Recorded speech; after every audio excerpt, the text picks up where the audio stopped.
Okay, sure ko lang guys. Someone asked, patay na nga ba raw ang moon natin? And since marami sa inyo ang nagme-mention sa akin sa video na ito, totoo nga ba ito?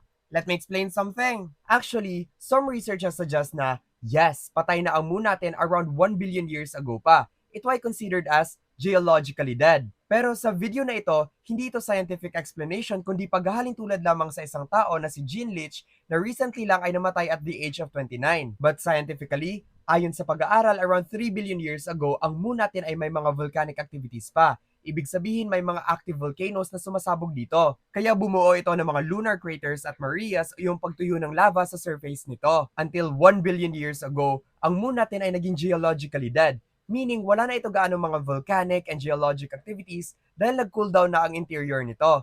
Pinaniniwalaan kasi na ang moon natin ay isang planeta noon. Ibig sabihin na ang moon at Earth ay isang double planet. Nagbanggaan ang dalawang planeta na ito around 4.5 billion years ago. Ang moon sa panahon na ito ay tinatawag pang planet Theia na halos kasing laki lang ng Mars. At ang Earth naman sa panahon na ito ay isang planetang nababalot ng sobrang init na lava na parang ball of fire. Sa pagbangga ng dalawang planetang ito, nabuwag ang planet Theia into pieces at ang bakas ng pagbuwag na ito ay hinila ng gravity ng Earth papaikot sa Earth. And as time passes by, nagbuklod-buklod ang mga remnants na ito at naging moon. On the other hand, to answer the question, may mga pag-aaral na nagsasabing ang moon natin ay hindi pa raw talaga patay o geologically dead dahil nakaka-experience pa rin ito ng mga seismic activities o paglindol sa moon na tinatawag nating moonquakes. For more info about the moonquake, check my pinned post. But again, to sum it all up, may mga researchers na nagsasuggest na ang moon natin ay geologically dead na. Pero sa world ng science, hindi talaga maiiwasan ang clash of ideas kaya may mga pag-aaral na nagsasabing hindi pa talaga ito totally dead.